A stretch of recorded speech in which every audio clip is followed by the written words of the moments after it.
I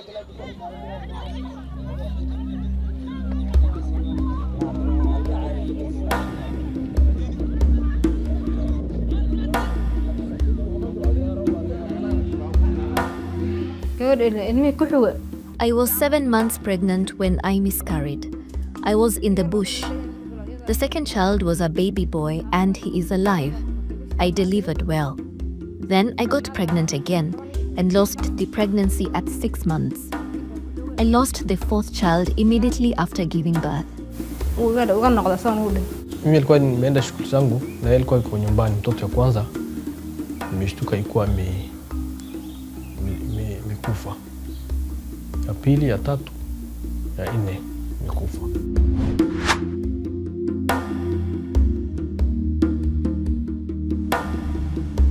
Her name, Raha or Happy, betrays the weight of loss that she's carrying, even as she navigates these last weeks of her pregnancy. Raha, one woman, one voice, 4 tragic losses. To understand Raha's plight and that of countless women across northeastern Kenya, we must journey back to independence itself. While other regions laid foundations for development, Garissa was burying its dead.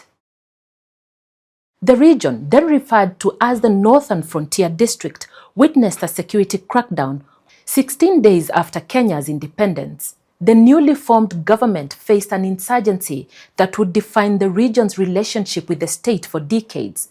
The Shifta War erupted from 1963 to 1967, a secessionist conflict driven by Somali communities' desire to join newly independent Somalia rather than remain in Kenya. The government's response was swift and brutal. The state of emergency declared in 1963 lasted until 1991. Even after its official end, security operations continued, cementing the region's alienation from the Kenyan state. You see, if you look at the Kenyan government, development was focused on priority areas. And when I say priority areas here, we are making reference to places that were seen to be productive. And that productivity was within the radius of the railway line. So you find that extreme places like Garissa, Mandera, Marsabit were slightly more excluded. This historical exclusion partly explains why health interventions here face challenges rooted in decades of institutional neglect and community mistrust. I don't want to paraphrase the words of Moi, siasa mbaya, maisha mbaya. So a lot of these things were not given to these people. And some people are seeing it for the first time. So, you know, even when a kid learns to walk, there's always a step every single day. You cannot run before you start walking. And I can tell you that the counties are working, and given opportunities and also being able to do mapping in terms of whatever they can do at their own level, I think things will change. Fast forward to 2013, health becomes a devolved function. Garissa County transforms its approach, increasing health budgets, establishing 250 community health units, expanding from minimal facilities to 94 public health centers. I can tell you for free that Garissa has made a stride. Anytime I've been to some of these far-flanked counties, particularly the Muslim counties, they've tried their level best to the brick and mortar part of it. They've really built hospitals and facilities in a comparative sense. If you are there before devolution and you go there now, you see the difference. Garissa County has one of the highest maternal mortality rates in the country, contributing to 60% of all maternal deaths in Kenya. There's cultural challenges, that is number one. Number two, the other issue is the hard-to-reach areas. Majority of our referrals are from the hard-to-reach areas, whereby you will find out a mother coming in with only one ANC attendance, whereby all these problems could have been captured in the attendance of these ANC. Nowadays, they are the 8 ANC visits. You need to know that in most communities, pregnancy is not a disease.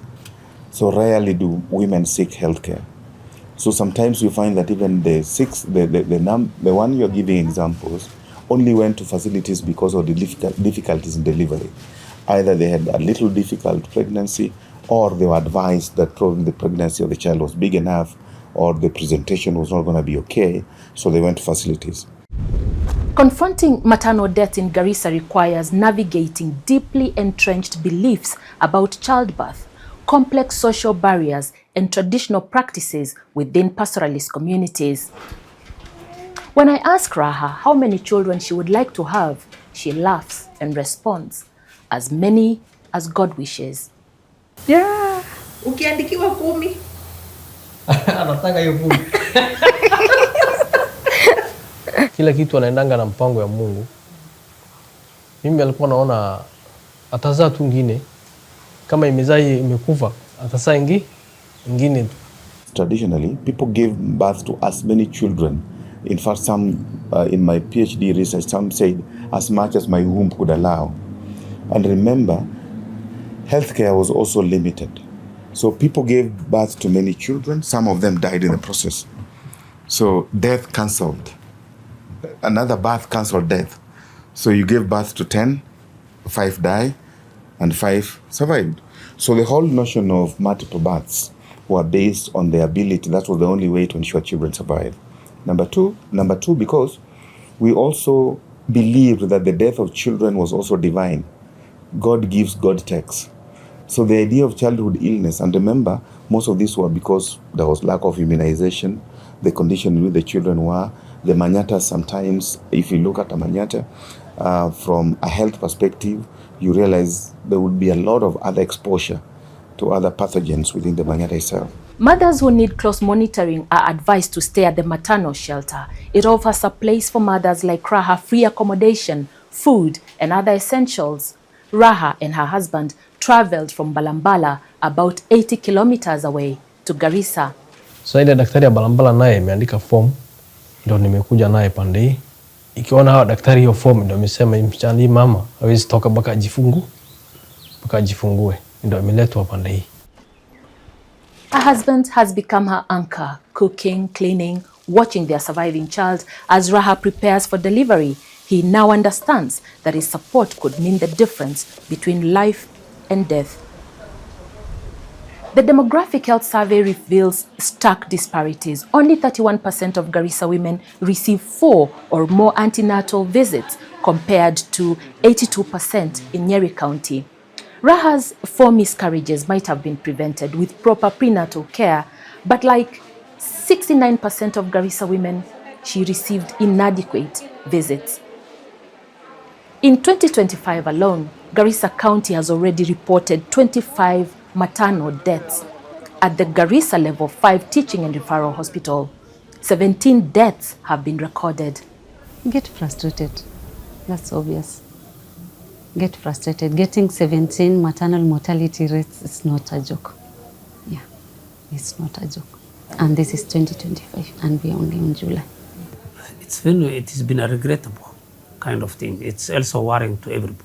All of us, we had to at least sit down, held back ourselves, make a lot of discussion, inquiries, of those kind of things, so that pull up our sleeves, so that things have to be at least changed. We need to change the scenario.